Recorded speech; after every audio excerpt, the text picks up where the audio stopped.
A big part of my job is talking to people, and I do it every single day.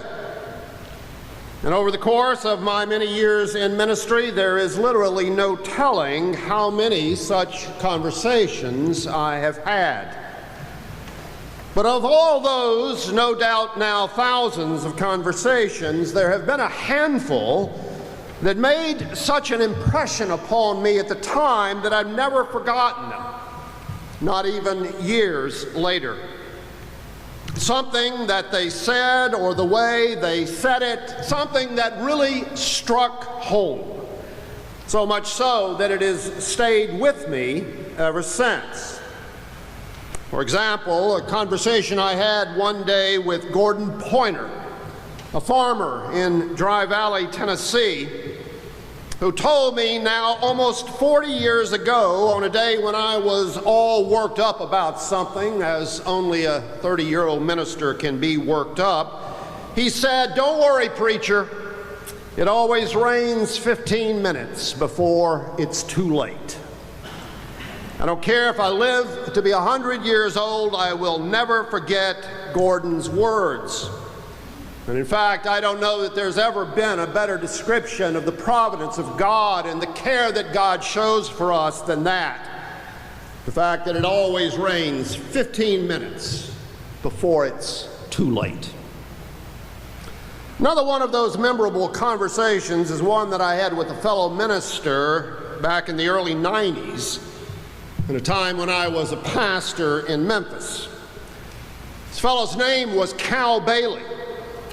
And the mere fact of our conversation was itself somewhat extraordinary, since Cal rarely said enough to constitute a complete sentence, much less carry on a conversation.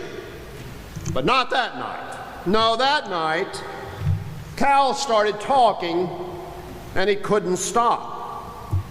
I have no idea how long it went on, but it went on a long time, as if a dam had burst and years of pent-up anger and frustration just poured forth. Cal was very close to retirement at that point, and it was painfully clear that he had almost nothing left to give. He had graduated from seminary in the early 1950s, and like many pastors in that era, his first call had been to a new church development, a brand new church of which Cal was to be the very first pastor. Now, that era was the church's heyday in the U.S. Many people still look back on the 1950s as the good old days as far as churches go. But in the South, the 1950s were when the wars started. The wars in the church that in many ways have never stopped. First, of course, it was the battle over civil rights, a battle that tore apart a lot of churches in the South, including the one that I grew up in.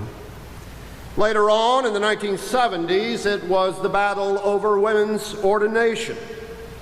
And still later, in the 1980s and early 90s, it was the early battles over the ordination of gays and lesbians. It had been, as Cal lamented that night, just one battle after another for the whole course of his ministerial career. All battles that had taken a heavy toll on a lot of churches, particularly those who had tried to remain faithful to the Lord. But battles that had also taken a terrible toll on a lot of ministers too, particularly folks like Cal, who had gone into the ministry just wanting everyone to love each other, and who simply did not have the stomach for that kind of continuous conflict. He retired shortly after our conversation that night, and I do indeed hope the poor man at last found some peace. The church he was serving at that time closed when he retired. And it was the same church where he had started out his ministry some 40 years before.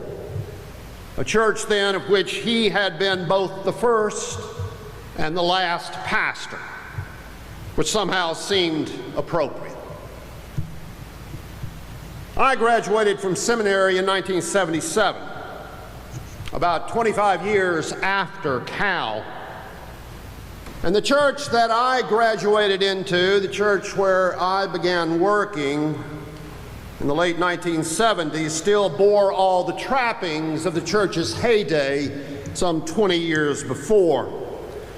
The framework of the church was still more or less intact. People still thought of the church as a rock-solid institution with a permanent place in our society.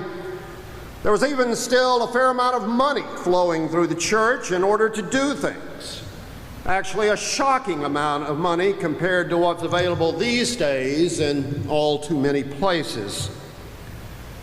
But while on the surface everything still looked pretty good, the cracks in the foundation were even then apparent, and they were growing larger with every passing year. The church was clearly struggling to adapt to a new reality, a new social reality, a new economic reality, a rapidly changing religious landscape. The whole world was changing, and it was changing a whole lot faster than the church, always a pretty conservative institution, could possibly adapt. And nobody knew where it was all headed. So no one really knew what to do. Some thought that the church needed to change everything in order to keep up with times. Some even tried actually to do that with predictably disastrous results. Others thought that the church shouldn't change anything, change nothing at all, not a single thing. And they didn't, which didn't work out all that much better. The resulting uncertainty simply exacerbated all the natural tensions that exist within a church.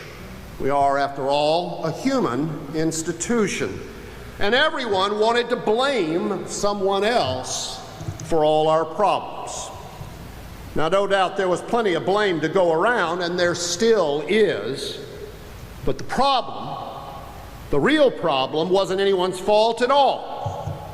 It's just that the world was changing, and changing faster than we could, even if we had known exactly what we needed to do, which we didn't. And like Cal said, it really was just one battle after another, as if those battles would never end.